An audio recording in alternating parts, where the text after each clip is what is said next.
Salutare, oameni buni! Bun venit la un nou episod.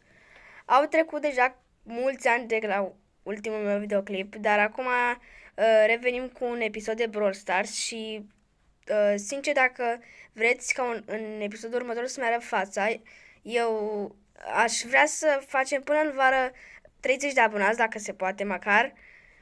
Știu că am decât 2, dar vreau să încerc și sper că mă susțineți, așa că vreau să încercăm astăzi să facem câteva trofee pe Brawl Stars.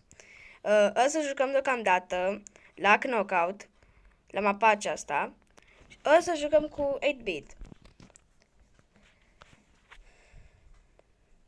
Sper să vă placă contentul meu. Eu nu o să postez neapărat numai cu Brawl Stars, să postez și cu mai multe jocuri.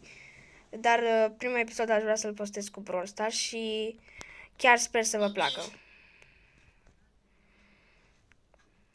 Ok, deci văd că Crow ăla insistă. Pe mine cel mai mult mă enervează piperurile și chiar le urăsc. Adică uite-te și tu cum era să mor aici și Dynamite ăla încă se duce în față și în față. Ok. Fuck. Cum de n-a murit încă? Nu te cred că m-am omorât, Crow, nu te cred. Da, așa să moară și ei. Cum n-a omorât-o pe pipera aia? Că avea atât de puțin HP. Ok, e ok, ne calmăm. Omoară! Nu te cred, eu nu cred, băi. Nu cred așa ceva. Bun, primul punct l-au luat ei. Încercăm în continuare, doar sper să nu cad cu 8-bit. Ok, ei sunt pe aici, cred. Ok. Nu te cred că iarăși a sărit cioara asta împuțită. Și mai are și puțin HP. Adică e împuțită mai rău. Penny aia, dacă nu-l ajută pe Crow... Dacă nu îl ajută pe Dynamite, scuzați. Ok. Nu te cred că era atât de aproape să fie mort.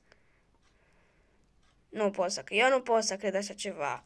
Uitați-vă ce toxici sunt, frate. Jucați la normal, nu mai jucați la knockout. Oh my god, stați așa că mă joc cu Piper, că nu mai rezist. Efectiv nu mai rezist. Unde e Piper? Ok. Deci deja mă enervează ăștia.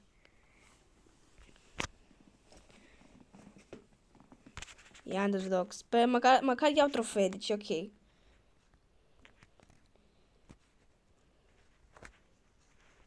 Ok, dăm nimicul acolo.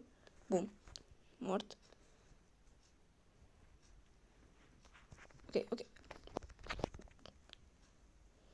Oh, nu. Ghinion. Măcar mai e decât el. Dacă Byron-ul ăla să duce puțin pe el, ar fi ok. Dar uitați-vă și voi la Byron-ul ăsta cum stă degeaba aici. În sfârșit, a făcut bulul ăla treabă dată. Bun. Trecem mai departe. Am mai consumat și gadget-ul degeaba.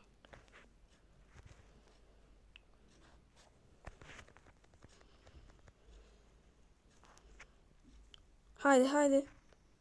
Oh, nu.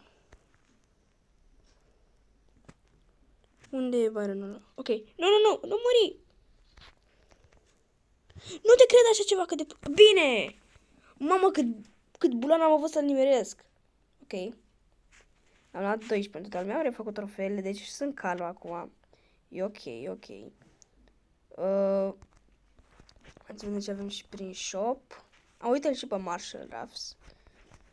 Se lansează și el în 6 zile.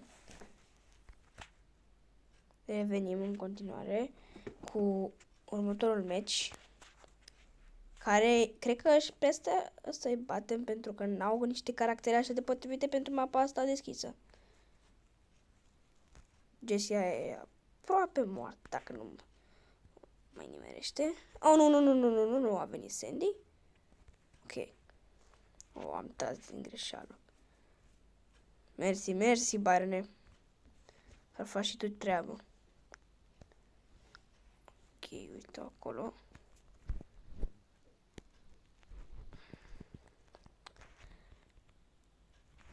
Ok, colonelul ăla e aproape mort, a pus gadgetul ăla enervant. Ok.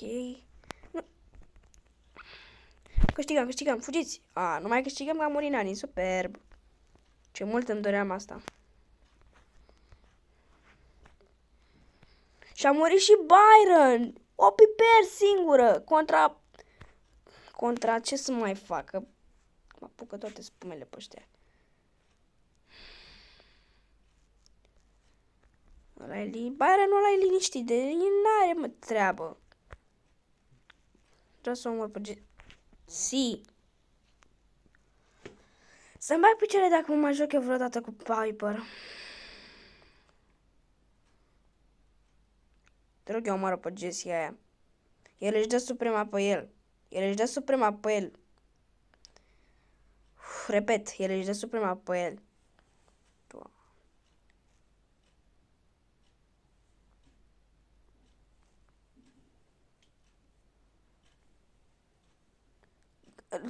Apărați-vă, faceți ceva. Vă rog eu. Nu muriți doar atâta, nu muriți. Superb, trebuia să muriți, nu? Nu se putea să nu muriți.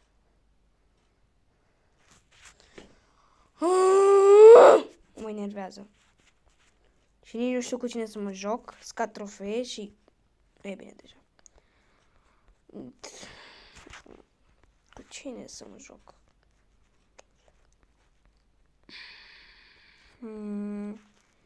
Încerc să mă joc cu Byron? Nici nu știu. Hai cu Byron să vedem ce se întâmplă.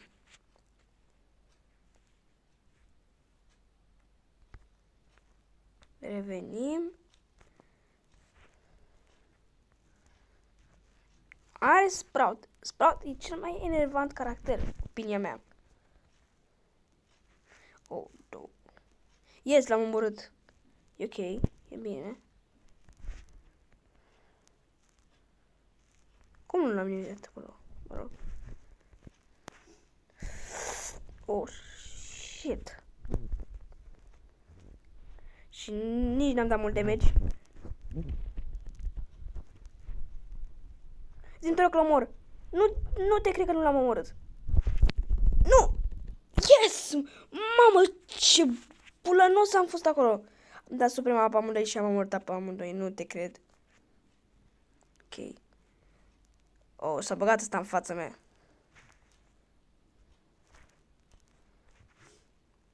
Spike-ul ăla e mort? Nu e mort, aparent. Ok. Sprout s-a mutat acolo. Mutat din nou. Doar să nu se ducă, nu mai am nuanțe. Bun. Se bagă ăsta în fața mea. Nu te cred. Cât bulan. Superb. Și acum sigur îi bat pe toți. Singur, nu?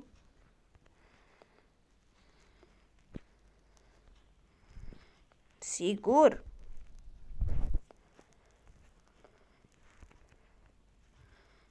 Da.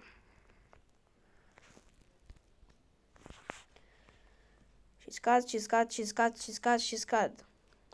Ok, mai e o rândă, nici n-am văzut. Care e bine că mai e o rândă. Mă nimerește Spike-ul ăla cum nimerește musca la rahat.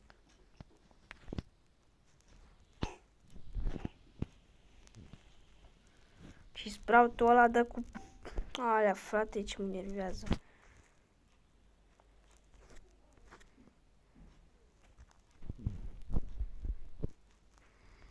Uite-l pe Spike-ul stătea acolo cu suprema.